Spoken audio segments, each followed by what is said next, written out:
What's up YouTube, ODST General back again, and today we are going to be talking about flashing lights.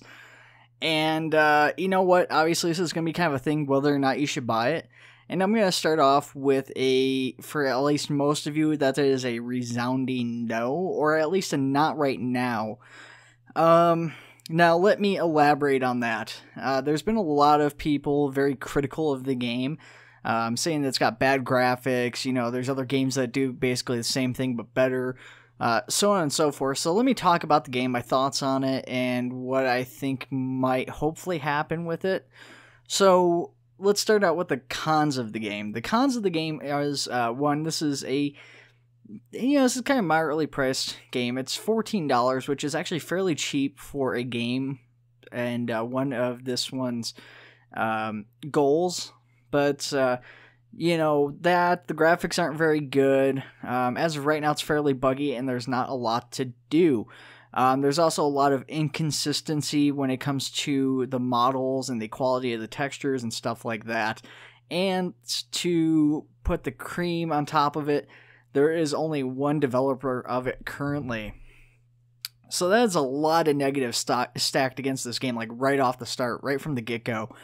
But I do think there's hope for this. Now, let's talk about some of the good things for the game. So you've got all these negatives, you know, and you've got like all these problems with it. The pros is it's got multiplayer. It's got police, EMS, and fire already in and ready to go. It does have a number of calls, and there's something for everybody to do and be involved in. Multiplayer is kind of buggy, but for the most part, it's pretty solid. There doesn't seem to be a whole lot of connectivity issues. Although there is some issues related to like mission spawning in multiplayer, which is kind of a bigger deal. But I think what's really going to save this game right now, and for those of you who are emergency fans, this is the part I really want you to listen to. Well, most players or most average people aren't going to want to get this currently. If you are a big fan of first responder games, police games, fire, EMS, whatever, you may want to support this now. One, they have sales going on. It was like 10% off when I got it, plus an additional 30% for anybody who was stupid enough to buy Enforcer, or if you've bought Jalopy. So you get 30% off of it that way. So I got it for like about $9. So I saved around $5, $6 on it. And, you know, even if it was $14, if you support this game, it may grow. Obviously, you can't guarantee that with these early access titles. It may never change, and it may change vastly. It's hard to say for sure. But what I would hope to see from this is that one day it will grow. There's going to be more missions, and basically kind of solid dynamic environments for people to play in, where maybe you can join as a cop, and you don't ever have to spawn your own mission, because you can just assist other players on their missions. You know, maybe somebody's got a traffic stop, and you go pull up behind them and act as second unit in case somebody tries to run down the traffic stop, or maybe just help them with like DUI testing and stuff like that. Now, the game's not there yet, but that's what I'd like to see come from it, and it has the potential to go there. But, like I said, the big thing that saves it now is it is here, and it does exist. Like I said before, you get a lot of people comparing this to LSPDFR. Emerge NYC is another one I hear a lot of comparisons with. A few people, really silly people, are comparing it to Police 1013. The thing is that with all those titles, they really aren't out yet for the most part.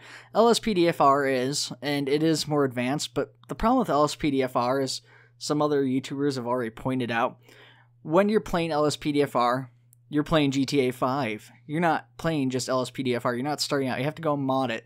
You have to go and get like GTA 5 like modding websites to get different vehicles and stuff. And it's very versatile, more versatile than this, but it is a pain in the butt to keep everything updated, to keep GTA 5 and the mods compatible, to make sure that you don't have conflicting mods. To be able to play online with other people, you have to go to special servers and go through a lot of work. This is ready to go out of the box. You drop your $15, you download the game, you're ready to play online right then and there. You can't do that with GTA 5. Now, Emerge NYC, they are, of course, pushing for something similar to that, to have Police EMS Fire ready to go out of the box. The thing is that fire, while currently implemented, is and more detailed. Fire's in there, but that's it. There's no place. There's no EMS in Emerge NYC. Sure, there's the models there, but you can't do anything with them, so they're completely pointless right now.